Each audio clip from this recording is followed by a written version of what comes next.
এইরকম গরম ছাড় মতো যে আমাদেরকে মন মানসিকতা দিলেন, এটা ন্যূনতম ইমানের দাবি, ইমানের ভালোবাসা ছাড়া এইটা আসলে সম্ভব নয়। আল্লাহ রাব্বুল আলামিন এই জন্য বান্দাদের কাছে সবচেয়ে বেশি ইমানকে দামি বানিয়েছেন। যেই বান্দার কাছে ইমান সবচেয়ে বেশি মূল্যবান হবে, ওই বান্দার কাছে দুনিয়ার বাকি বিষয়গুলি তেমন কোনো বিষয় হবে না। এই জন্য আমাদের সবচেয়ে আগে আমাদের জীবনে একটা জিনিসকে মূল্যায়ন করতে হবে, যে আমাদের দুনিয়াবি বিপর্যয়, দুনিয়াবি ঝামেলা, দুনিয়ার নানান অপ্রাপ্তি থাকবে, কিন্তু আল্লাহ একটা চূড়ান্ত প্রাপ্তি আমাদেরকে দিয়েছেন, সেটি হচ্ছে আমাদের ঈমান। এই ঈমানের মূল্যায়নটা আমাদের সবচেয়ে বেশি করা দরকার। বান্দা যখন ঈমানের মূল্যায়নে আল্লাহর কৃতজ্ঞ বান্দা হবে, তখন বান্দার অন্য বিষয়গুলি আরো সহজ হয়ে যাবে। বান্দা যদি মনে করে যে আমার খাদ্যের অভাব, আমার আরামের অভাব, আমার উমুক অশান্তি, কিন্তু আল্লাহ যত কিছুই থাক না কেন, রব্বুল আলামিন তুমি আমাকে দৌলতে ঈমান দান করেছো। আমার পাশাপাশি এমন কতগুলা ফ্যামিলি আছে, একই সাথে আমরা বড় হয়েছি, যারা অন্য ধর্মাবলম্বী, একই সাথে বড় হয়েছি, তাদেরও বিয়ে হয়েছে, আমাদেরও বিয়ে হয়েছে, আমাদেরও বাচ্চা হয়েছে, তাদেরও বাচ্চা কাচ্চা হয়েছে, তাদের ফ্যামিলির থেকেও মারা যাওয়ার পরে তাদেরকেও শেষ কৃত্য করে তাদেরকে তাদের জীবন অবসান হয়েছে, আমাদেরও হয়েছে। কিন্তু পাশাপাশি দুইজন, একজন ঈমানওয়ালা আর একজন ঈমান ছাড়া। ঈমানদার যদি ঈমান নিয়ে কবরে যায় নিশ্চিত জান্নাতের পথযাত্রী, আর বেঈমান সে দুনিয়ায় যে অবস্থানেই থাক না কেন, যদি ঈমানহীন কবরে যায় তাহলে সে তো জাহান্নামী। আল্লাহ আমার কি এমন যোগ্যতা ছিল যে তুই পাশাপাশি দুই বাড়িতে থাকার পরেও তুমি আমাকে ঈমানের ফ্যামিলিতে দিছো, আর সেই ব্যক্তিটা আমার সাথে পাশাপাশি 50, 60, 70, 100 বছর থেকেও ঈমান পাইল না। বান্দা যখন একবার এই মূল্যায়ন নিজের হৃদয়ে করবে, আল্লাহ যে বলছেন লা ইন শাকারতুম লাযিদান্নাকুম, এইটার সর্বোচ্চ লেভেল হচ্ছে ঈমানের জন্য আল্লাহর কাছে কৃতজ্ঞ হওয়া, যে আল্লাহ তুমি আমাকে মুসলিম বানাইছো, তুমি আমাকে মুমিন বানাইছো, আল্লাহ তুমি আমাকে দ্বীনের উপরে রাখছো, ন্যূনতম হেদায়েতের রাস্তায় আমি চলি। এই ফিলিং যদি বান্দার হৃদয়ে আসে, আল্লাহ তার বাকি নিয়ামত বাড়াই দিবেন, সুবহানাল্লাহ। কিন্তু আমরা কিন্তু অপ্রাপ্তি বেশি খুঁজি ভাই, কি পাইলাম না, এর হিসাবের কোনো শেষ নাই। আমার উস্তাদ আব্দুল্লাহ জাহাঙ্গীর রাহিমাহুল্লাহ বলতেন এই কথা, মাঝে মাঝেই বলতেন, এই দারুস সালাম মাহফিল অন্তত 20 বার বলছেন, তোমাদেরকে যদি বলা হয় একটা তালিকা করো আজকে সকাল থেকে এই পর্যন্ত অপ্রাপ্তি কি, ওই ব্যক্তি বলবে ভাই খাতা কলম ছাড়া সম্ভব না, এত পরিমাণ আমার অপ্রাপ্তি।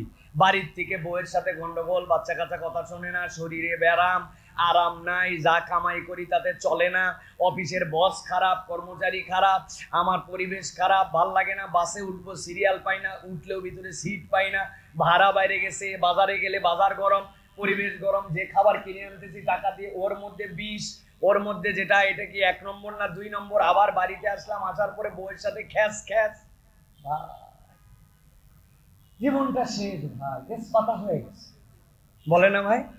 ওই লোককেই যদি বলা হয় আজকে সকাল থেকে এই পর্যন্ত তোমার প্রাপ্তির একটা তালিকা বলো, ও হাত দিয়ে খুঁজে পায় না, কি প্রাপ্তি আর বুঝলামই না তো, কোথায় কোনো ডাইনে বামে কিছুই খুঁজে পায় না।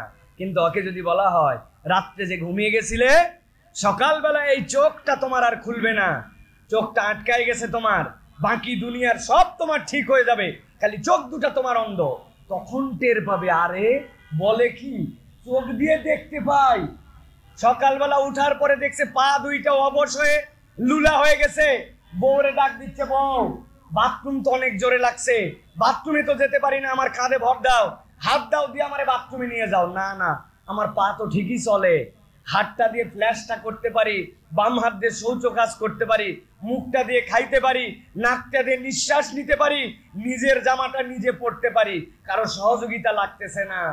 তখন টের পায় বান্দা যে আল্লাহর কত নিয়ামত আমাদের চারপাশটাকে ঘেরাও করে রাখছে, কিন্তু আমরা নিয়ামত খুঁজে পাই না, আমরা শুধু অপ্রাপ্তি খুঁজে বেশি পাই, ঠিক কিনা?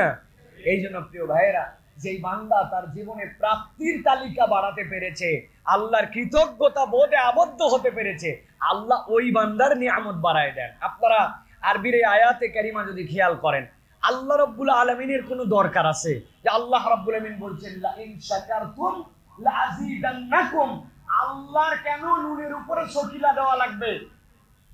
এখানে দরকার হলে মুস্তাকবিলের উপর আল্লাহ কেন শকিলা দিচ্ছেন? আল্লাহ যেই আল্লাহ রাব্বুল আলামিন ইযা আরাদা শাইআন ইয়াকুলা লাহু কুন ফায়াকুন, কুনও বলতে হয় না, এটা আল্লাহ বুঝানোর জন্য বলছেন। আল্লাহকে কুন বলে কাজ করতে হয় না, আল্লাহ ইচ্ছা করলেই হয়। সেই রব্বুল আলামিন বলছেন তুমি কৃতজ্ঞ হও, আমি আল্লাহ গ্যারান্টার হলাম, আমি অবশ্যই অবশ্যই তোমার নিয়ামত বাড়াবো। সুবহানাল্লাহ। কিন্তু বান্দা বড় বেশি অকৃতজ্ঞ, আমরা কৃতজ্ঞতার থেকে দূরে চলে গেছি। এই জন্য প্রিয় ভাইয়েরা, আসুন আমরা আল্লাহ রাব্বুল আলামিনের কৃতজ্ঞ বান্দা হওয়ার চেষ্টা করি। আল্লাহ রাব্বুল আলামিন যেন আমাদের নিয়ামতগুলোকে বাড়ায় দেন, বলেন আল্লাহুম্মা আমিন। আমি নিজে ব্যক্তিগতভাবে আপ্লুত হয়েছি। আলহামদুলিল্লাহ, আমরা খুতবায় আমাদের মুসল্লিরা আগে ভাগে আসেন, আলহামদুলিল্লাহ 9টা 9:30, কিন্তু আজকে যে গরম, আজকে যে পরিবেশ, আজকে যে মহল্লার অবস্থা, আমি চিন্তা করছিলাম 10-15 মিনিট একটু কথা বলে তাড়াতাড়ি করে শেষ করে দেবো। বিদ্যুৎ নাই, আইপিএস ফেল, সব শেষ। মসজিদে এসে দেখি সুবহানাল্লাহ, মসজিদে পা ফেলার জায়গা নাই। এটা দ্বীনের মোহাব্বত, এটা ইমানের ভালোবাসা। আল্লাহ যেন এই ভালোবাসাকে গ্রহণ করে আমাদের দুনিয়া আখিরাতে আল্লাহ যেন কল্যাণ দান করেন, বলেন আল্লাহুম্মা আমিন। আমি দীর্ঘ কথা আজকে বলবো না প্রিয় ভাইরা, কয়েকটা প্রশ্ন আছে, এইগুলোর উত্তর দিব। আর ছোট্ট একটা জানা হাদিস আপনাদের, এই হাদিসটা আবার আপনাদের কাছে স্মরণ করায় দিয়ে ইনশাআল্লাহ আমরা শেষ করে দিব আজকের আলোচনা। প্রিয় ভাইরা, আমি একটা আয়াতে কারিমা তেলাওয়াত করেছি, সূরা নজমের 31 নম্বর আয়াতে কারিমা। এই আয়াতে কারিমার মধ্যে আল্লাহ রাব্বুল আলামিন বলছেন, দুনিয়ার মানুষ তুমি পূর্বেই আসো আর পরেই আসো, কিয়ামতের ময়দানে তোমার আমলনামা ভালো হোক আর খারাপ হোক, আল্লাহ রাব্বুল আলামিনের কাছে তোমাকে দাঁড়াতে হবে এবং আল্লাহ রাব্বুল আলামিনের কাছে তোমাকে হিসাব দিতে হবে। ওই দিন ভালোরও হিসাব পাবে, খারাপের হিসাব পাবে। আল্লাহ রাব্বুল আলামিন বলছেন, লিয়াজিয়াল্লাযিনা আসাউ বিমা আমিলু, তুমি যদি খারাপ করো ওই খারাপের হিসাব আল্লাহর কাছে দিতে হবে। ওয়ায়াজিয়াল্লাযিনা হাসানু বিল হুসনা, আর যে ব্যক্তি ভালো করছে তারও হিসাব আল্লাহ রাব্বুল আলামিনের কাছে দিতে হবে। আর আল্লাহ রাব্বুল আলামিন ভয় দেখিয়েছেন, ওই দিবসটা সস্তা দিবস নয়। মনে করো না ওই দিবসটা কোনো হালকা দিবস, ফানি ডে, এরকম মনে করো না। বিনোদন যেরকম তোমার দুনিয়ার বুকে, ওইটা বিনোদনের দিবস হবে না, ওটা ভয়ঙ্কর দিবস হবে। মাহশার যেটা হবে, আল্লাহ রাব্বুল আলামিন যেদিন সকলকে একত্রিত করবেন, ওই দিবসের মতো ভয়ঙ্কর দিবস আর একটাও নাই। আল্লাহ রাব্বুল আলামিন সূরা হজের মধ্যে এ বিষয়ে বিস্তারিত আলোচনা করেছেন।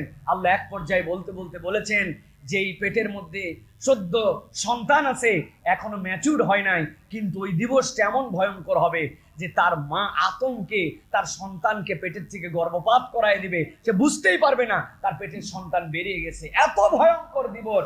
আল্লাহ কোরআনুল কারীমের মধ্যে বলছেন, ওয়াতাদাউ কুল্লু যাতিন হামলিন হামলাহা ওয়া তারান নাসা সুকারা, আর হে রাসূল আপনি মানুষকে দেখতে পাবেন মানুষ যেন পাগল হয়ে গেছে, মানুষ যেন আসক্ত হয়ে গেছে, সুকারা, মানুষ যেন পাগলামি করতেছে, নেশাগ্রস্ত। আল্লাহ বলছেন কি মনে করছেন তারা কি কোনো পানি খেয়ে নেশাগ্রস্ত? আল্লাহ বলছেন ওয়ামা হুম বিসুকারা ওয়ালাকিন্না আযাবাল্লাহি শাদীদ, আসলে ওই দিন আল্লাহর আযাব যেটা ওটা ভয়ঙ্কর, ওই ভয়ঙ্কর আযাবের কারণে মানুষ পাগল হয়ে যাবে, মানুষের মধ্যে মাতলামি চলে আসবে, পাগলামু চলে আসবে। আল্লাহ বলছেন ওই দিবস, যেই দিবসের ব্যাপারে আয়েশা রাদিয়াল্লাহু তাআলা আনহা রাসূলুল্লাহ সাল্লাল্লাহু আলাইহি ওয়াসাল্লামের কাছে এসে বলার পরে হযরত আয়েশাকে রাসূলুল্লাহ সাল্লাল্লাহু আলাইহি ওয়াসাল্লাম বলছেন, আয়েশা ওই দিবসে কারো গায়ের মধ্যে কোনো বস্ত্র থাকবে না, সব মানুষ বস্ত্রহীন হয়ে যাবে। আয়েশা রাদিয়াল্লাহু তাআলা লজ্জা পেয়ে বলছেন, ইয়া রাসূলুল্লাহ, আমার বাপ, আমার ভাই, আমার সাহাবায়ে কেরাম, তার সামনে আমার গায়ে কাপড় থাকবে না, এটা কেমন কথা? রাসূলুল্লাহ সাল্লাল্লাহু আলাইহি ওয়াসাল্লাম বলছেন, আয়েশা কে তোমার ভাই আর কে তোমার বাপ এই চিন্তা করার সময় তোমার সেখানে থাকবে? মানুষের অবস্থা হবে এমন যে মানুষ এই চিন্তাই করতে পারবে না, এমন কঠিন এক হাসরের ময়দান। প্রিয় ভাইরা, বর্ণনা দিলে কোরআনুল কারীমের মধ্যে 83টা আয়াতে কারিমা আছে, যে আয়াতে কারিমা স্পেসিফিক কেবল হাসরের ময়দানের ভয়াবহতার কথা উল্লেখ করেছে। আল্লাহ রাব্বুল আলামিন আলাদা আলাদা বান্দাদেরকে বারবার বুঝাইছেন কঠিন দিবস, কঠিন দিবস, সবচেয়ে বড় কঠিন দিবস। এই সেন্সে আল্লাহ রাব্বুল আলামিন ওই দিন যাওয়ার পরে বান্দাদের কাছে হিসাব চাবেন, আমলনামা বান্দাদের কাছে দিতে বলবেন। আর ওই দিন সবচেয়ে বড় কঠিন অবস্থা হবে তাদের জন্য, যে মানুষদেরকে আল্লাহ রাব্বুল আলামিন একবার বলবেন তোমরা তোমাদের হিসাব দাও। যদি কাউকে আল্লাহ বলেন হিসাব দাও, নবী করিম সাল্লাল্লাহু আলাইহি ওয়াসাল্লামের হাদিসের আলোকে বোঝা যায় ওই বান্দা ফেঁসে যাবে, ওই বান্দা ফেঁসে যাবে।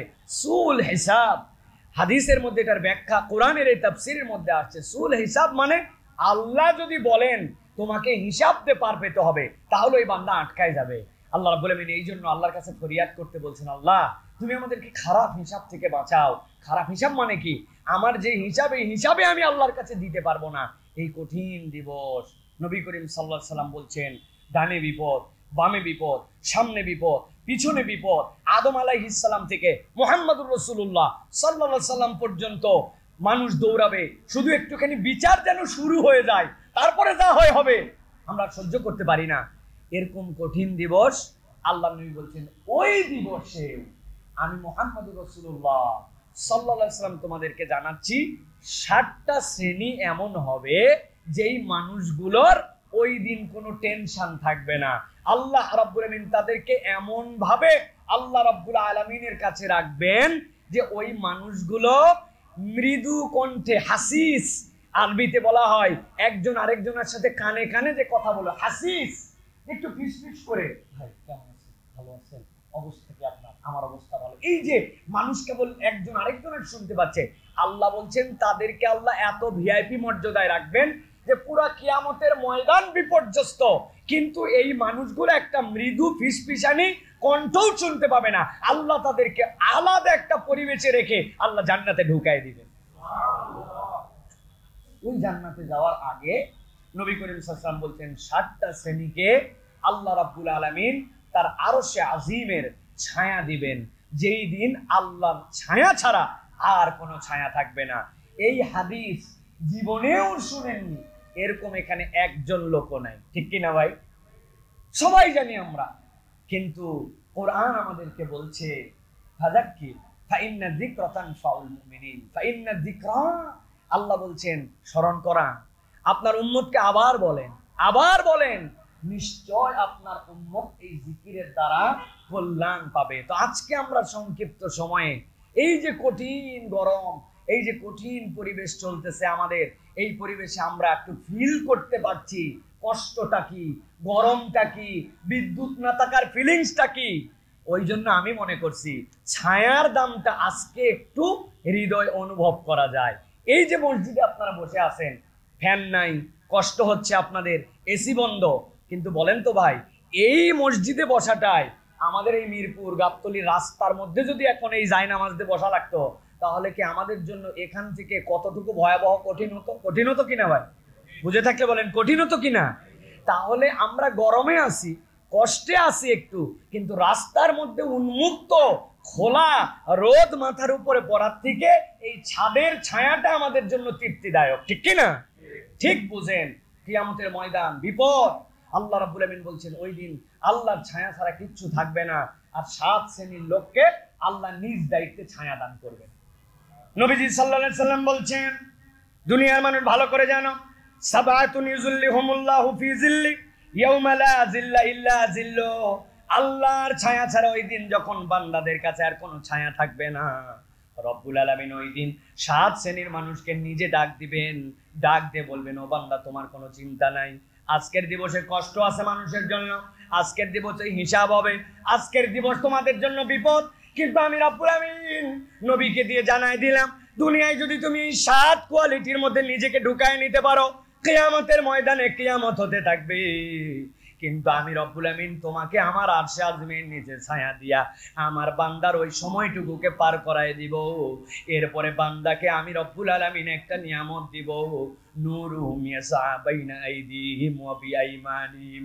আমার বান্দার সামনে থেকে আর ডান থেকে একটা আলো দিব, আর ফেরেশতাদেরকে ঘোষণা দিতে বলবো, বুশরাকুমুল ইয়াউমা জান্নাত, আমার বান্দাদেরকে জান্নাতের ঘোষণা দিয়ে দাও, যেই না তারা আরশে আযমের ছায়া থেকে হিসাব ক্লোজ করে এরপরে যখন ডানিয়ার সামনে আলো পেয়ে যাবে, আল্লাহর ওই বান্দাগুলা বিদ্যুৎ বেগে আল্লাহর জান্নাতের দরজার সামনে এসে হাজির হয়ে যাবে। জান্নাতের দরজার সামনে কেবল হাজির হবে না, নবীজি সাল্লাল্লাহু আলাইহি সাল্লাম বলছেন জান্নাতের দরজা খোলা হবে মুহাম্মদুর রাসূলুল্লাহ সাল্লাল্লাহু আলাইহি সাল্লামকে দিয়ে। সুবহানাল্লাহ। নবীজি আসার পরে যখন ডাক দিবেন, রাসূলুল্লাহ সাল্লাল্লাহু আলাইহি সাল্লামকে জিজ্ঞাসা করা হবে, মানান্তা, আপনি কে?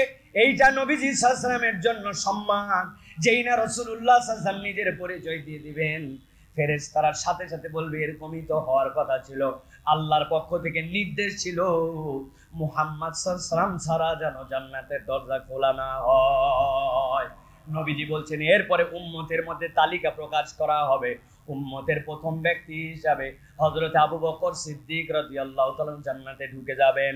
এরপরে যখন ধারাবাহিকভাবে উম্মত আসবে, উম্মত আসার পরে জান্নাতের দরজার সামনে দাঁড়ায় জান্নাতে শুধু সরসর করে ঢুকে যাবে না, জান্নাতের দরজার সামনে দাঁড়ানোর পরে উম্মত জিজ্ঞাসা করবে, ও জান্নাতীরা, আজকে তোমরা যারা জান্নাতে আমাদেরকে সুবাসিস জানাচ্ছ, ওয়েলকাম জানাচ্ছ, আমরা আগে জিজ্ঞাসা করতে যাই তুমি যে তোমার জান্নাত আমাকে নিতে চাও, তোমার জান্নাতে কি কি নিয়ামত আছে আমাকে আগে জানাও। এবার ফেরেশতারা বলতে শুরু করবে, ও জান্নাতি, আমার জান্নাতের বাড়িটা এরকম, আমার জান্নাতের গাছগুলা এরকম, আমার জান্নাতের নহর এরকম। জান্নাতির সাথে সাথে বলবে, আমার যে ডিজায়ার, আমার যে এক্সপেকটেশন, তার সাথে তোমার জান্নাতের হিসাব মিলে নাই, তোমার জান্নাতে আমি যাব না। এরকম করে ঘুরতে ঘুরতে এক জান্নাতের সামনে আসবে। এরপরে জান্নাতের ফেরেশতা যখন তাকে সব নিয়ামতের বিবরণ জানাবে, সাথে সাথে সে বলবে, হ্যাঁ মিলে গেছে, আমার নবী তো দুনিয়ায় থাকতে আমাকে নির্দেশ দিয়েছিলেন, যদি তুমি জান্নাত চাও ফাসআলিল জান্নাতাল ফিরদাউস, আল্লাহর কাছে জান্নাতুল ফিরদাউস চাও। আজকে আমার সামনে আলো, ডানে আলো, আল্লাহ আমার হিসাব সহজ করে দিয়ে জান্নাতের ঘোষণা দিয়েছেন। আমি তো যেমন তেমন জান্নাতে ঢুকতে পারি না, আমি আল্লাহর কাছে যে জান্নাতের কামনা করেছি তোমার বর্ণনার সাথে মিলে গেছে। এরপরে বান্দা জান্নাতুল ফিরদাউসে প্রবেশ করে ফেলবে। আল্লাহ রাব্বুল আমিন বলছেন, হে রাসূল, আপনি জানায় রাখেন, ওই যে জান্নাতে ঢোকা আর এই হিসাব, এর মধ্যে পিরিয়ডের যেই কষ্টটুকু, এই কষ্ট থেকে আপনার উম্মত যদি বাঁচতে চায়, তাহলে যেন আপনার দেওয়া নির্দেশ অনুযায়ী 60টা তালিকা যেইটা দিলাম, এই তালিকার মধ্যে নিজের নাম ঢুকায় নেয়। নবীজি বলছেন, 1 নম্বর, আল্লাহ রাব্বুল আমিন জানিয়েছেন হাসরের ময়দানে আল্লাহর নিশ্চিত ছায়া পাবে সে, যার একটা কোয়ালিটি থাকবে, ইমামুন আদেল। দুনিয়ার বুকে ন্যায় পরায়ণ একজন ইমাম, দুনিয়ার বুকে ন্যায় পরায়ণ জাজ, দুনিয়ার বুকে যার কাছে বিচারের ফায়সালা আসে, যার হাতের মধ্যে জাজমেন্ট করার জন্য দায়িত্ব আসে, এমন সময় সে 2 নম্বর করে না। এমন ইমাম যে আদালত পূর্ণ, তার ভারসাম্যপূর্ণ, তার সাধ্য অনুযায়ী বিচার করে। এইটার উপরের ব্যাখ্যা আছে, নিচের ব্যাখ্যা আছে। ইমামুন আদেল এর সবচেয়ে বড় ব্যাখ্যা হচ্ছে রাষ্ট্রের যিনি দায়িত্বশীল থাকবেন, রাষ্ট্রের যিনি দায়িত্ব, যার উপর আল্লাহ রাব্বুল আমিন এই রাষ্ট্রের দায়িত্ব ন্যস্ত করেছেন, তাকে আদালতের পরাকাষ্ঠায় উত্তীর্ণ হতে হবে, ইমামুন আদেল হতে হবে। দ্বিতীয় ব্যাখ্যা, যে যার জায়গা থেকে আদালত করার জন্য যখন আল্লাহ রাব্বুল আলামিন তাকে ফায়সালা করার মতো জায়গায় দান করবেন, সেই জায়গা থেকে তাকে ন্যায়নিষ্ঠ হতে হবে। আপনি যেই জায়গায় আপনার আদালত, সেই জায়গায় আপনাকে প্রতিষ্ঠিত করতে হবে। আমি সমালোচনা করি যে জজ কোর্ট, হাইকোর্ট, সুপ্রিম কোর্ট, এগুলাতে 2 নম্বর হয়, বিচারের নামে তামাশা হয়, মিথ্যা মামলা হয়, মিথ্যা সাক্ষী হয়, এইগুলার আমরা সমালোচনা করি। তারা আল্লাহর কাছে হিসাব তাদেরকেও দিতে হবে। কিন্তু যে সমালোচনা করে, ওই সমালোচকও অনেক সময় নিজে ইমামুন আদেল হতে পারে নাই। বলে, হুজুর আমি তো ইমামই না, আদেল হব কেমন করে? আপনার আব্বা মারা গেছিল, যাওয়ার সময় আপনার জমি জমাগুলা বলে দিয়ে গিয়েছিল যে বাবা মিরাজনামা বন্টন করে যেতে পারলাম না, তুমি তোমার ভাই বোনের মধ্যে ইনসাফ মতো বন্টন করে দিও। উনি এমন ইনসাফ করছে, 50 বছর বাপ মরা পার হয়েছে, আজ পর্যন্ত বোন জমি ঠিক মতো বুঝে পায় নাই। এরকম ইনসাফ করা লোক আমাদের মহল্লায় আছে না ভাই? বাংলাদেশে আছে তো ভাই না? হজের পরে হজ করে ফেলছে, বিরাট বড় তিনি ইনসাফকারী। সরকারের জমির উপরে সানসেট ঠেলে বের করে দিছে, বাউন্ডারি ওয়াল ঠেলে বের করে দিছে, মসজিদের আবার আজীবন দাতা সদস্য আছে না ভাই? কি ইনসাফ উনি করছে আপনি জানেন না প্রিয় ভাইরা। ইমামুন আদেল, ইমামুন আদেল মানে কেবল ওই রাষ্ট্রপতি আর কেবলমাত্র বিচারপতি নয়, তারা সর্বোচ্চ লেভেলের। কিন্তু আল্লাহ আপনাকে যেই জায়গাতে বিচার করার মতো জায়গা দিয়েছে, ওই জায়গাতেও আপনাকে আদালত করতে হবে প্রিয় ভাইরা। অতএব যে যার জায়গা থেকে, রাসূলুল্লাহ সাল্লাল্লাহু আলাইহি ওয়াসাল্লামের কাছে একজন সাহাবী আসছে, এসে বলছে, ইয়া রাসূলুল্লাহ, আমার এই ছেলেটাকে আমি খুব পছন্দ করি, আমার ছেলের জন্য আমি একটা খাদেম রেখে দিছি। নবীজি বলেন, এদিকে আসো, তোমার ছেলে নিয়ে কয়জন? বলে, ইয়া রাসূলুল্লাহ, আলো ছেলে আছে। বলে, তুমি কি তোমার সব ছেলের জন্য খাদেম রাখছো? বলে, না ইয়া রাসূলুল্লাহ। বলে, হয় সকল ছেলের জন্য খাদেম রাখো, না হলে এই ছেলের যে খাদেম এটাকে সরাই দাও, নচেত তুমি তোমার সন্তান হওয়ার পরেও তোমার টাকায় খাদেম রাখার পরেও তুমি তোমার সন্তানদের মধ্যে আদালত কায়েম করতে পারো নাই। সুবহানাল্লাহ। কি বিচার, কে ন্যায় নিষ্ঠতা! রাসূলুল্লাহ সাল্লাল্লাহু আলাইহি ওয়াসাল্লাম এটা আমাদেরকে শিখিয়েছেন। অতএব আমার যে জায়গাতে আদালত কায়েম করার মতো একটু প্লেস থাকবে, একটু পরিবেশ থাকবে, আপনাকে মনে রাখতে হবে আমাকে ইনসাফ কায়েম করতে হবে। 2 নম্বর করার কোনো সুযোগ নাই। এটা যদি করি, আল্লাহ রাসূল সাল্লাল্লাহু আলাইহি ওয়াসাল্লাম বলছেন হাসরের ময়দানে তোমার টেনশন করতে হবে না, আল্লাহর ফেরেশতা তোমার হাত ধরে নিয়ে এসে আল্লাহর আরশে আজিমের ছায়ার নিচে তোমাকে বসায় দিবে। সুবহানাল্লাহ। অতএব প্রিয় ভাইয়েরা, এই যে আদালত করার মানসিকতা, ইনসাফ করার মানসিকতা, এটা হৃদয়ের মধ্যে ধারণ করে নিতে হবে। প্রিয় ভাই, নিজেদের আত্মসমালোচনা করতে হবে, আমার কোন জায়গায় গ্যাপ আছে, আমি আসলে 2 নম্বরের কোন কিছু করে ফেলছি কিনা। এরকম যদি না হয় তাহলে আল্লাহর কাছে আমাদেরকে ধরা খেতে হবে। প্রিয় ভাই, আল্লাহ আমাদেরকে বোঝার তৌফিক দান করেন, বলেন আল্লাহুম্মা আমিন। 2 নম্বরে সংক্ষেপে বলছি, আল্লাহ রাসূল সাল্লাল্লাহু আলাইহি ওয়াসাল্লাম বলছেন ওয়াশাবুন নাশা ফি ইবাদাতিল্লাহি তাআলা। আর এমন যুবক, যে যুবক তার যৌবন কালটাকে আল্লাহ রাব্বুল আলামিনের ইবাদতের মধ্যে নিমজ্জিত রেখেছিল। সুবহানাল্লাহি বিহামদি। আমরা যেরকম মনে করি যে কি ব্যাপার ভাই, মুখে আপনার দাড়ি নেই কেন, কি ব্যাপার ভাই, এখন পর্যন্ত আপনি নামাজ কালাম পড়েন না কেন, কি রে ভাই আপনি এখন পর্যন্ত মসজিদ মুখী হলেন না কেন? বলে আমার আব্বা বিয়ার পরে, আমি হওয়ার পরে 40 বছর হওয়ার পরে আমার ফ্যামিলিতে নামাজ পড়ছে, আল্লাহ দিলে এখনো বয়স হয় নাই, বয়স হওয়ার পরে এরপরে আমিও নামাজ কালাম ধরবো। আমাদের অনেকের টেন্ডেন্সি, মেন্টালিটি এরকম আছে, কিন্তু আল্লাহ বলছেন এই মেন্টালিটিটা ভালো মেন্টালিটি নয়। তুমি যদি হাসরের দিনে অটোমেটিক আল্লাহর আরশের ছায়ার নিচে তোমার স্থান পেতে চাও, আল্লাহ রাব্বুল আমিন বলছেন ওয়াশাবুন নাশা ফি ইবাদাতিল্লাহি তাআলা। তার যৌবনকালটা সে এলোমেলো কাটায় নাই, আল্লাহর ইবাদত, আল্লাহর নির্দেশিত পথে সে তার যৌবনকাল পার করছে। ওই যুবকের কোনো চিন্তা নাই, ওই যুবক যখনই মারা যাক আল্লাহ রাব্বুল আলামিন আরশে আযমের ছায়ার নিচে ওই যুবকের জন্য জায়গা দিয়ে দিবেন। সুবহানাল্লাহ। অতএব আমার তরুণ, আমার যুবক, আমার প্রিয় ভাইয়েরা, আপনাদের জন্য বলবো, কাল ক্ষেপণ করে সময়ের আবরণে নিজেকে ঢাকায় রেখে অপেক্ষার প্রহর গুনায়ে আমরা যেন নিজেদের জীবনকে নষ্ট না করি। এই যুবক কাল, এটা হচ্ছে আমাদের জন্য বিরাট নিয়ামতের সময়। এই যৌবন আমাদের জন্য বিরাট নিয়ামতের সময়। অনেক মুরব্বী আছে দেখবেন আপনারা, আসরের নামাজের পরেও মসজিদে বসে থাকে, মাগরিব পর্যন্ত বের হয় না। আছে না ভাই? আছে না? আহা, কি জন্য বসে থাকে বলেন তো ভাই? জানেন আপনি, ওই মুরব্বীর আর কোনো কাম নাই। রাগ করেন না, আলহামদুলিল্লাহ সব মুরব্বীও বসে থাকতে পারেন না। যিনি বসে থাকেন তাকে আমি ক্রিটিসাইজ করছি না, আল্লাহ তার ইবাদত কবুল করেন, কিন্তু আসলে ওনার করার মতো কিছু নাই। আর আসরের পরে আমার কাছে করার মতো যত কিছু আছে ওই মুরব্বী কেমনে করবে? কিন্তু আল্লাহর বান্দা ওই সময় দিয়েছে আল্লাহর জন্য, সে আল্লাহর জন্য তার সময়কে, ডেডিকেটেড সময়কে আল্লাহর জন্য সে ওয়াকফ করে দিছে। মুরব্বী একটা বাড়ির থেকে এখন মসজিদে থাকাই তার কাছে ভালো লাগে, এই জন্য রমজান মাসে সে ইতিকাফ করে। আরেকটা ইয়াং রমজানের শেষ দিনে তার বাজার আছে, সদাই আছে, তার চুল কাটা আছে, তার আধুনিক পোশাক কেনা আছে, ঈদ মার্কেটিং আছে, সবগুলাকে বাদ দিয়া ওই যুবক আল্লাহর জন্য ডেডিকেটেড হয়ে ওই যুবক মসজিদের মধ্যে এসে রমাদান মাসে আল্লাহর জন্য ইতিকাফ পালন করছে। এটা এত সোজা কাজ নয়। আল্লাহর নবী বলছেন এটা এমন কাজ যেই কাজের বিনিময়টাও সোজা নয়। যেই যুবক আল্লাহর জন্য তার যৌবনের ইবাদতে ব্যয় করছে, আল্লাহ আরশে আজিমের নিচে তার জন্য একটা ছায়ার স্থান সংরক্ষণ করবেন। সুবহানাল্লাহ। এই জন্য আমার প্রিয় তরুণ, আমার প্রিয় যুবক, ইবাদতের যেইগুলা ফরজ এগুলো কখনো ছাড়বেন না। 2টা ইবাদত তরুণদের জন্য গুরুত্বপূর্ণ, 2টা, মাত্র 2টা, মাত্র 2টা। 1 নম্বর সালাত, আর 2 নম্বর বাপ মায়ের কথা শোনা। বাকি ইবাদত সবগুলো আপনার জন্য আর ইবাদতই নাই তো আপনার জন্য। আর হিসাব মিলাই দেখেন, আপনি এখনো এমন পরিমাণ কামাই করেন নাই যে আপনার জাকাতের হিসাব বের করতে হবে। আপনি এখন পর্যন্ত এমন পরিমাণ এঙ্গেজমেন্ট আপনার অন্য জায়গায় হয় নাই যে যেইগুলোতে আপনার অধীনস্থদের বাল বিচারে এই এর মধ্যে যেতে হবে। আপনার ইবাদতই 2টা।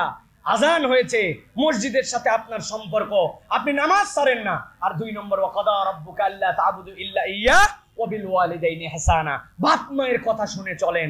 এই 2টা নিয়ম যদি আপনি আপনার 18 থেকে শুরু করে 35 পর্যন্ত আপনার লাইফে প্র্যাকটিস করতে পারেন, আল্লাহ আপনার জীবনকে বিরাট রঙিন ভাবে উদ্ভাসিত করে দিবেন ইনশাআল্লাহ।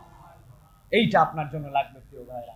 তরুণরা একটু খেয়াল করে দেখেন, কথায় বললেই তো স্যারের কথা মনে হয়। আব্দুল্লাহ জাহাঙ্গীর রহমাল্লাহ বলতেন, আমার কাছে এসে অনেকেই বলে যে স্যার আমি তো পরিবারকে না জানে বিয়ে করে ফেলছি, আমি পরিবারকে না জানাই কোর্ট ম্যারেজ করে ফেলছি, এখন আমার এই বিয়ে বৈধ না অবৈধ? স্যার বলেন, ওই ছেলেটার দিকে তাকায়া আমার মনের মধ্যে বড় মায়া হয়। কেন মায়া হয়? বলবেন ও বিয়ে করে ফেলছে এই জন্য মায়া হয়। বলে না, দেখো এই ছেলেটা এমন একজনের সাথে সম্পর্কিত হয়েছিল, সম্পর্কটা তার হারাম ছিল, সম্পর্কটা তার অবৈধ ছিল, কিন্তু পারিপার্শ্বিকতায় সে একটা গুনার মধ্যে পড়ে গেছে। কিন্তু তার সমাজ, তার পরিবার, তার আব্বা, তার ফ্যামিলি, তার বন্ধু কেউ তাকে ইমানের প্রতি উৎসাহিত করে নাই। ওর ভিতরে একটা ইমানের বাতি আছে, যেটাতে মনে হয়েছে সম্পর্কিত হয়েছি, কিন্তু আমি যদি তার সাথে শারীরিক সম্পর্কে লিপ্ত হয়, বিবাহ পরিবর্তে পূর্ববর্তী যদি তার সাথে আমি তার বেডে চলে যাই, তাহলে তো আমি জেনাকার হয়ে যাব। এখন সে তার কামনা আছে ভিতরে, কিন্তু তার ইমান তাকে একটু উস্কায় দেয় যে না, এই কাজ করিস না, অন্তত পক্ষে বিয়ে কর, বিয়ে না করলে তুই বাঁচবি না। পরিবার কিরকম বেহায়া আমাদের, পরিবার এক পর্যন্ত জানতো ছেলের অবস্থা কি, কার সাথে ঘরে, পরিবার কিছু বলে নাই, করুগা। কিন্তু যেই না সে বিয়ে করে ফেলছে বৈধটা, এখন পরিবার তাকে মানবে না, নিবে না, ত্যায্য করে দিবে। অথচ সে যে ইমানের দাবিটা দেখাইছে, এটা সমাজ তাকে সাপোর্ট করে নাই। আল্লাহ তার ইমানের নূর দিয়ে তাকে এই পর্যন্ত হেদায়েতের রাস্তায় রেখেছে।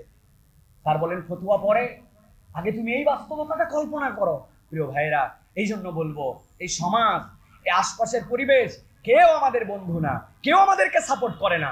আপনার সাপোর্ট হচ্ছে আপনার কোরআন, আপনার ইসলাম, আপনার হৃদয়ে ধারণ করতে চান, এই দুইটা আমল বাদ দিবেন না। নামাজ এনিহাউ আপনাকে আদায় করতেই হবে, আর বাপ মায়ের কথা শুনতে হবে।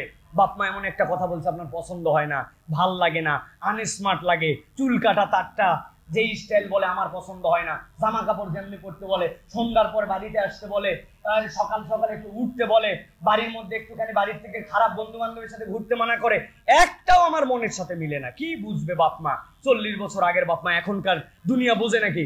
হ্যাঁ, এখনকার কিরকম করে চলতে আপনার মনের মধ্যে উস্কায় এগুলা। কিন্তু আপনি দাঁতে দাঁত চেপে বাপ মায়ের সাথে বেয়াদবি করেন নাই, তাদের কথার উপরে কথা বলেন নাই, তাদের কথাটা মেনে নিছেন। আপনার নিজের চোখ দিয়ে পানি পড়ে গেছে অন্তত, যে বাপ মা এটা কি বলে, এটা কথা কিনা। আপনি যদি মেনে সহ্য করে নিতে পারেন, আর যদি আপনি আল্লাহ রাব্বুল আলামিনের সালাতকে কন্টিনিউ করতে পারেন, আপনি লিখে নেন, মোবাইল বের করে কাগজ কলম নাই, নোটের মধ্যে লিখে রাখেন আজকের ডেট তারিখ সহ। আপনার বয়স যদি আজকে 15 থেকে হয়, আপনি যদি এটা 35 বছর পর্যন্ত কন্টিনিউ করতে পারেন, আল্লাহ আপনাকে হেদায়েতের উপরে রাখবে, জীবনে আপনি বিভ্রান্ত হবেন না ইনশাআল্লাহ। এটা আল্লাহ রাব্বুল আলামিনের দেওয়া নিয়ামত। অতএব আল্লাহ রাব্বুল আলামিন বলছেন, ওয়া শাবুন নাশা ফি ইবাদাতিল্লাহি তাআলা। 2 নম্বর, এমন যুবক যে যুবক তার যৌবনটা আল্লাহর ইবাদতের মধ্যে পার করে দিছে। আল্লাহ রাব্বুল আলামিন ওই বান্দার জন্য কিয়ামতের ময়দানে, হাসরের দিনে আল্লাহ রাব্বুল আলামিন তার আরশে আজিমের ছায়ার নিচে তাকে জায়গা দিয়ে দিবেন। 3 নম্বরে আল্লাহ রাসূল সাল্লাল্লাহু আলাইহি ওয়াসাল্লাম বলছেন, ওয়া রাজুলুন কলবুহু মুআল্লাকুম ফিল মাসাজিদ। আল্লাহ নবী বলছেন, এমন একজন ব্যক্তি, যেই ব্যক্তিটা তার অন্তরটা তার শরীরের মধ্যে যদিও থাকে, কিন্তু ওই ব্যক্তির সাথে মসজিদের সম্পর্ক এমন, নামাজের সম্পর্ক এমন, এমন ভালো লাগার সম্পর্ক, ও নামাজ পড়ে বেরিয়ে যায়, কিন্তু মসজিদে মুখী তার অন্তর থাকে, আবার কখন সালাতের ডাক আসবে। ব্যবসা করে, বাণিজ্য করে, দুনিয়াদারি করে, সব করে, কিন্তু অন্তরের মধ্যে তার মসজিদের সাথে একটা সম্পর্ক আছে। ফজরের আজানের আগে অ্যালার্ম দিয়ে রাখছে, কিন্তু তার আগে 3 বার ঘুমের মধ্যে তার ঘুম ভেঙে যায়। ওঠার পরে ঘড়ির দিকে তাকায় দেখে ফজরের ওয়াক্ত হলো কিনা, মিস হয়ে গেল কিনা। এই ভাবটা যে তার অন্তরের মধ্যে ঢুকে গেছে, মসজিদের সাথে তার সম্পর্ক। আল্লাহ নবী বলছেন যে মসজিদের সাথে তার দিল জুড়ায় দিবে, আল্লাহ রাব্বুল আমিন হাসরের ময়দানে আরশে আজিমের নিচে তার জন্য ছায়ার ব্যবস্থা করে দিবে। মসজিদমুখী মানুষ, হৃদয়টা তার আল্লাহর ঘরের সাথে সম্পর্কিত।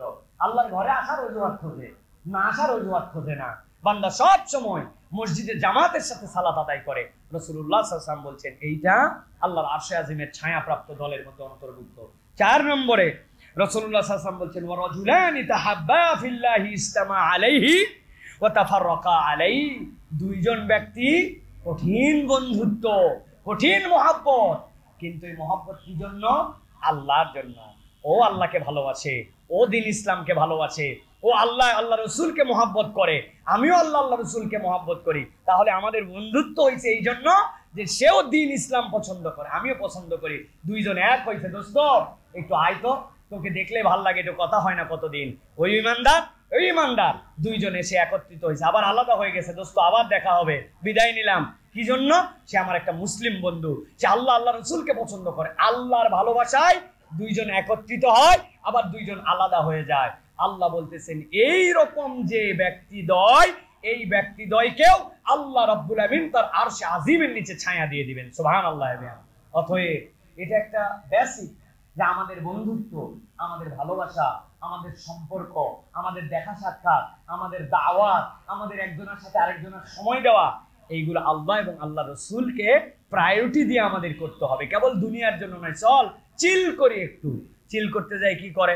প্রথমেই যাওয়ার পরে বিড়ি ধরায়, বিড়ি ধরানোর পরে এরপরে খায়, খাওয়ার পরে তারপরে শেষে একটু লাল পানি নীল পানি খায়, আবার ফেরার সময় একটা বিড়ি ধরায় চলে আসলো।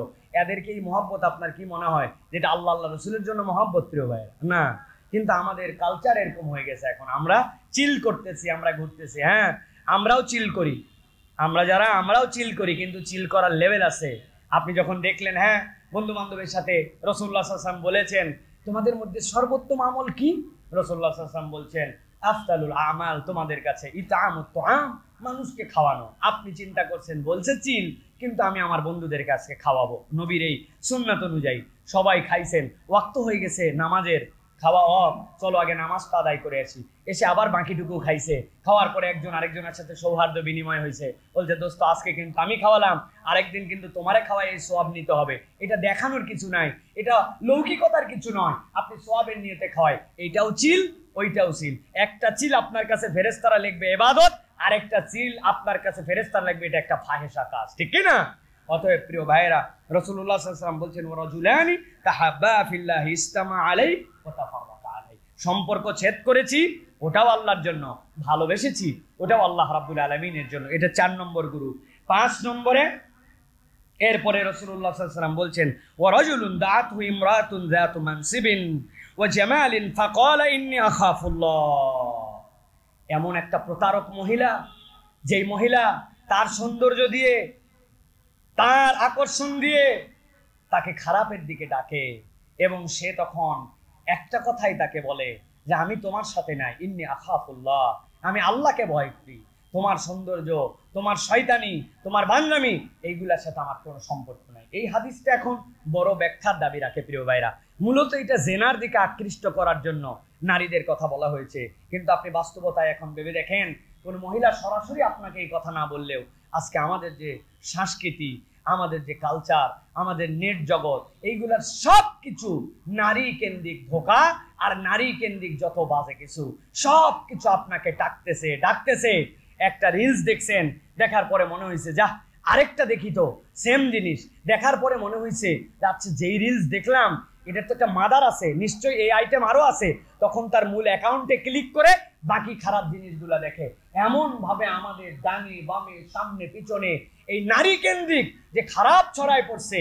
রাসূলুল্লাহ সাল্লাল্লাহু আলাইহি ওয়াসাল্লাম এই হাদিসের মধ্যে ডাইরেক্ট জেনার অ্যাপ্রোচের কথা বলেছেন, কিন্তু আপনি হিসাব করে দেখেন আজকের তরুণ প্রজন্মকে, আজকের যুবকদেরকে, আজকের যে বাস্তবতা, আজকের যে ফাহেশা, এটা আমাদেরকে পদে পদে আমাদেরকে হারামের দিকে ডাকতেছে, ঠিক কিনা ভাই? ঠিক কিনা?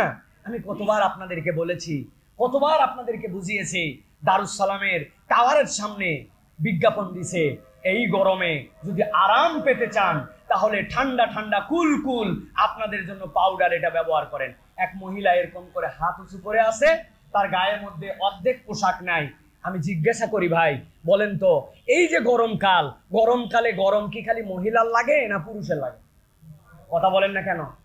বাহিরে রোদে টোদে পুড়ে মাটিতে বেশি কাজ বেশি কষ্ট পুরুষরা করে না নারীরা করে? তো এখন আপনি ঠান্ডা করলে, পাউডার লাগালে, ঘামাসি দূর করতে চাইলে একটা পুরুষের না ছবি ওখানে দেওয়ার কথা, আপনি খালি মহিলার ছবি দেন কেন? আসল উদ্দেশ্য পাউডার বিক্রি নয়, কেবল ওই মহিলাকে বিজ্ঞাপিত করে ওই মহিলাটা দিয়ে আপনার আমার গুনাহ কামাই করানো। এটা একটা হচ্ছে জাহেলি সমাজের চরিত্র, ঠিক কিনা? সব জায়গায় তাই, সব জায়গাতে তাই। আপনি হিসাব করেন নাই, প্রসাধনী থেকে শুরু করে সব কিছুতে। ওই যে জাকির নায়েক একবার বলছিলেন না যে বিএমডব্লিউ গাড়ি বিক্রি হবে, ওই বিএমডব্লিউ গাড়ির সামনে দুইটা স্বল্প বসনা নারী, তার হাতের মধ্যে লেখা আছে লেটস ড্রাইভ হার। তুমি জিজ্ঞাসা করছেন চালাবো কাকে, এই মহিলা না গাড়ি? তুমি বিএমডব্লিউ গাড়ির বিজ্ঞাপন করতেছো, কিন্তু লেখছো লেটস ড্রাইভার। এটা আমার কথা নয়, জাকির নায়কের কথা। যে ওই মহিলাটা আপনি কেন দাঁড় করাইছেন, এটাই হচ্ছে ইন্নাল্লাযীনা ইউহিব্বুনাল ফাহিশা ফিল্লাযীনা আমানু। ঈমানদারদের মধ্যে যে ফাহিশাকে ছড়াই দিতে চায়, এটা হচ্ছে শয়তানের সবচেয়ে বড় জঘন্য চরিত্র। শয়তান চরিত্র নষ্ট করতে চায় এই নারী দিয়ে, নারীবাদ দিয়ে। অতএব প্রিয় ভাইয়েরা, আমি যদি আল্লাহর আরশ আজিমের নিচে আমার অবস্থান চাই, তাহলে কেবল ডাইরেক্ট হয়তো আমাকে কোনো নারী অ্যাপ্রোচ করবে না, কিন্তু নারী কেন্দ্রিক যত ফিতনা, যত বিজ্ঞাপন, যত ফেসবুকিং, যত ইউটিউবিং, যত ধরনের প্রচার, এইগুলা থেকে আপনাকে একদম সন্তর্পণে, আপনাকে একদম সচেতন ভাবে এখান থেকে আপনাকে বেঁচে থাকতে হবে।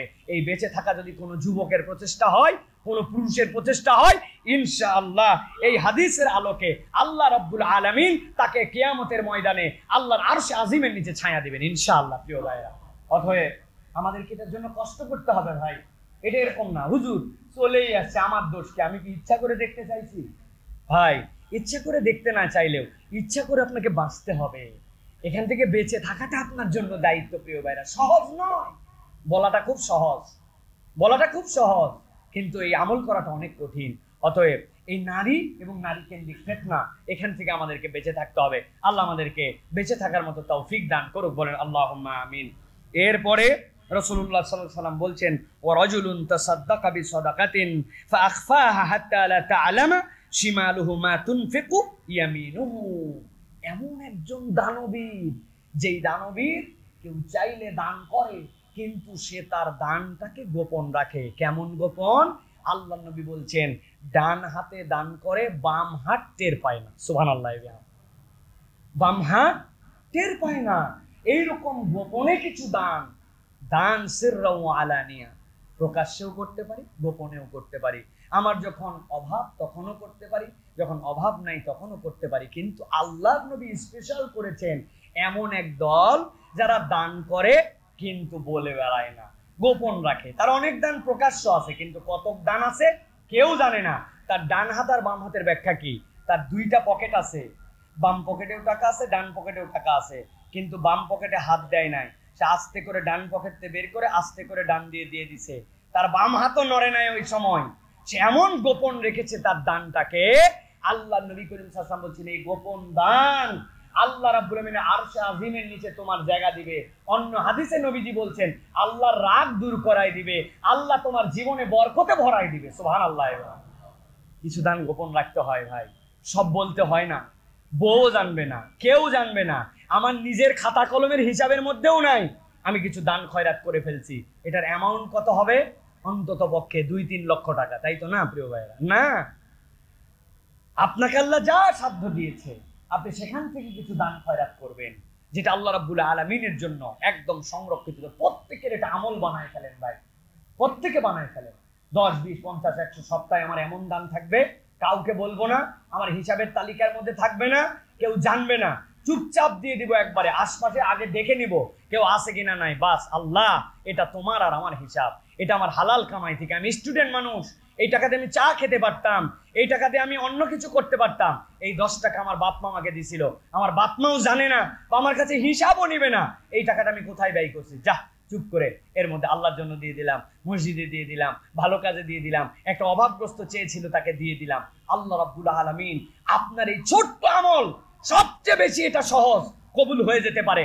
আল্লাহ আপনার এটার কারণে আরশে আজিমের নিচে ওই হাসরের দিনে জায়গা দিয়ে দিবেন। সুবহানাল্লাহ। আপনি বিবেচনা করেন, সবচেয়ে সহজ এইটা, বাকিগুলোর তুলনায় এটা সবচেয়ে সহজ। কারণ আপনার যা সাধ্য আছে, আল্লাহ কেন পরিমাণ নির্ধারণ করেন নাই, আল্লাহ দিন কাল নির্ধারণ করেন নাই, যুবক কাল না দুর্বল কাল, বয়স কাল না এই কাল, গরিব না বড় লোক, আল্লাহ নির্ধারণ করেন নাই। এমন দান ডান হাত দিতে বাম হাত জানে না, আল্লাহ রাব্বুল আমিন কবুল করে ওই দানের বিনিময়ে আপনাকে আরশে আজিমের নিচে দিবেন। সুবহানাল্লাহ। আল্লাহ রাব্বুল আমিন আমাদেরকে এটা তৌফিক দান করেন। সর্বশেষ রাসূলুল্লাহ সাল্লাল্লাহু আলাইহি ওয়াসাল্লাম বলছেন, ওয়ারাজুলুন যাকারাল্লাহা খালিয়ান ফাফাদাত আইনা। এমন ব্যক্তি, আল্লাহ নবী সাল্লাল্লাহু আলাইহি ওয়াসাল্লাম বলছেন, আরশে আজিমের নিচে রব্বুল আলামিন ফেরেশতা থেকে তাদেরকে খুঁজাবেন, খুঁজায় ফেরেশতাদেরকে তাদেরকে জায়গা দেওয়াবেন। এমন ব্যক্তি, যেই ব্যক্তি এমন সময় উঠেছিল যেই সময় দুনিয়া ঘুমাইছিল, ডানের লোক জানে না, স্ত্রী জানে না, পরিবার জানে না, একা একা আল্লাহর জন্য দাঁড়ায় গেছে। দাঁড়ানোর পরে হাসরের দিনের কথা চিন্তা করছে, নিজের আমলনামার দিকে তাকাইছে, নিজের গুনাহ খাতার কথা মনে করছে, আর সাথে সাথে মনে করছে আল্লাহ সামান্য একটু 40 ডিগ্রি তাপমাত্রা, এইটা সহ্য করতে পারি না। কয়েল ধরানোর জন্য ম্যাচ ধরাইছিলাম, ম্যাচ ডান হাতে আছে, কয়েলের দিকে খেয়াল চলে গেছে, কয়েলটা ধরে কি ধরে না, ধরে কি ধরে না, জ্বলতে জ্বলতে ম্যাচের কাঠিটা এসে দুই হাতের মধ্যে অল্প একটুখানি গরম লাগাই দিছে, হাতের এখানে ফোঁসা পড়ছে, এখানে ফোঁসা পড়ছে, ফেলে দেওয়ার সাথে সাথে কানের লতিতে হাত দিয়ে ঠান্ডা নেওয়ার চেষ্টা করছে। আল্লাহ সামান্য একটু আগুনের একটা ছোট্ট একটুখানি মিলি সেন্টিমিটার, এইটা আমার চামড়ার সাথে লাগলে আমার সহ্য হয় না, গরম আমার সহ্য হয় না। আয় রব্বুল আলামিন, ওই দিন যাওয়ার পর আমি কেমনে তোমার সামনে দাঁড়াবো, কেমনে আমার বিচার ফায়সালা হলে জাহান্নামে যাব। আয় রব্বুল আমিন, তুমি জাহান্নামের স্রষ্টা, তুমি জান্নাতের স্রষ্টা। বান্দা আল্লাহর জন্য ভয় করে এরকম করে দাঁড়ায় গেছে, আর চোখ দিয়ে তরতরায় পানি পড়ে, সিজদার মধ্যে যাওয়ার পরে মাথা উঠায় না, আল্লাহর কাছে বলে সুবহান রাব্বিয়াল আলা। এই রব, আমার হাজার গুনাহ থাকলেও আমার কপাল এখন মাটির সাথে লাগানো, আর মাটির সাথে লাগায় তোমারে আমি কি বলছি রব, সুবহান রাব্বিয়াল আলা। তোমার বান্দার মাথা যখন একদম মাটিতে, একদম নিচে, তখন ঘোষণা দিয়েছে আমার রব সবচেয়ে উপরে। ওই বান্দার চোখ দিয়ে পানি পড়ে, আল্লাহ বলছেন নবী বলছেন তার চোখ দিয়ে দরদরায় পানি পড়ে আল্লাহ রাব্বুল আলামিনের জন্য। যেই চোখ দিয়ে আল্লাহর ভয়ে পানি পড়ে, আল্লাহর জন্য কাঁদে, আল্লাহ বলছেন এই ব্যক্তিকে রব্বুল আলামিন হাসরের দিনে কষ্ট দিবেন না। আল্লাহর আরশে আজিমের নিচে এই ব্যক্তিকে ফেরেশতা খুঁজে নিয়ে এসে আরামের ব্যবস্থা করে দিবে। আমাদের অন্তরগুলা শুকায় গেছে প্রিয় ভাইরা, চোখ দিয়ে পানি আসে না। খেয়াল করে দেখেন, আমরা আর্টিফিশিয়াল দোয়া, এই দোয়াতে আমাদের অন্তর কাঁদে না। এই জন্য আল্লাহর জন্য একটু সময় বের করতে হবে, আল্লাহর জন্য একটু কাঁদাকাটি করার জন্য চেষ্টা করতে হবে, একটু নিজের জীবনের রিয়ালাইজেশন দাঁড় করাতে হবে, ভেবে ভেবে একটু মাঝে মাঝে এই জন্য একা একা ইবাদত করতে হয়, মাঝে মাঝে একটু গোপনে ইবাদত করতে হয়, তাছাড়া চোখের পানি আসে না। আল্লাহর জন্য আল্লাহ রাব্বুল আলামিনের কাছে একটু দাঁড়াতে হয়। মসজিদের এক কোনায় আমি চলে গেছি, মাদ্রাসার ছাত্র সকলের সাথে ইবাদত হয় না, টুপ করে উঠে পড়ছেন, কেউ জানে না, উঠে কোনার মধ্যে একটু গামছাটা ফেলে দিয়ে আল্লাহর কাছে 2টা রাকাতে দাঁড়ায় গেছে, আল্লাহ আমি তোমার জন্য এলেম অন্বেষণকারী, আমি তালেবে এলেম, রব্বুল আলামিন তোমার জন্য আমার হৃদয়টাকে নরম করে দাও। হাসরের দিনে তোমার কাছে আমি কেমনে দাঁড়াবো, আমাকে তুমি একজন ভালো মানুষ হিসেবে কবুল করে নাও আল্লাহ, আমাকে তুমি তোমার দ্বীনের বুঝটা আমার অন্তরের মধ্যে দিয়ে দাও। আল্লাহুম্মা নাওবির কলবি বিনূরি মাআরিফাতিকা আবাদান। আল্লাহ আল্লাহ তুমি তোমার এলেমটা নূর, ওই এলেমটা আমার অন্তরের মধ্যে দিয়ে দাও। আল্লাহর জন্য একটু কাঁদেন, কেবলমাত্র পড়ালেখা করে, ভালো ওস্তাদের পিছনে পড়ে, আর সব সময় খালি তাকরার করে আপনার এলেম হয় না। এলেমগুলি আল্লাহ রাব্বুল আলামিনের কাছে কেড়ে নিতে হয়, চেয়ে নিতে হয়, কেননা ইলমুন নূরুম মিনাল্লাহ, এই নূরটা আল্লাহর কাছ থেকে আসে, ওর জন্য অন্তরকে প্রস্তুত করতে হয়। আল্লাহ রাব্বুল আলামিন রাসূল বলছেন তুমি তোমার জন্য এটা করছো, আর আল্লাহ তোমার জন্য আরশে আজিমের নিচে ছায়ার ব্যবস্থা করে দিবেন। সুবহানাল্লাহ। অতএব প্রিয় ভাইয়েরা, এই 7 শ্রেণীর অন্তর্ভুক্ত আমাদেরকে হওয়ার জন্য চেষ্টা করতে হবে। আবার আপনাদের কাছে একটু রিমাইন্ডার করাই দেই। 1 নম্বরে, আমার যেখানে জাজমেন্ট করার জায়গা, পরাকাষ্ঠার সর্বোচ্চ রূপ আমাকে দেখাতে হবে। 2 নম্বরে, যুবক বয়সে ইবাদত। 3 নম্বরে, মসজিদের সাথে সম্পর্কিত অন্তর। 4 নম্বর, আল্লাহর জন্য ভালোবাসা, আল্লাহর জন্য বিচ্ছেদ। 5 নম্বর, এমন নারী, এমন কুকর্মের দিকে আহ্বানকারী, সে এটার সাথে যায় না, বরং আল্লাহ রাব্বুল আমিনকে ভয় করে। এরপরে রাসূলুল্লাহ সাল্লাল্লাহু আলাইহি ওয়াসাল্লাম বলছেন, এমন একজন ব্যক্তি যে দান করে, তার ডান হাতে দান করে, বাম হাত জানতে পারে না, মানে সে গোপনে আল্লাহর কাছে দান করার অভ্যাস করে। আর সর্বশেষ, এমন একজন ব্যক্তি যে আল্লাহর ভয়ে তার চোখ দিয়ে পানি পড়ে, আল্লাহ রাব্বুল আমিনের কাছে রোনাজারি করে, এই চোখের পানি তার জন্য জাহান্নামের আগুনকে ঠান্ডা করে দিবে, আল্লাহর আরশে আজিমের নিচে তাকে থাকার ব্যবস্থা করে দিবে। আল্লাহ এই 7 শ্রেণীর ভিতরে আমাদেরকে অন্তর্ভুক্ত হওয়ার তৌফিক দান করুন, বলেন আল্লাহুম্মা আমিন।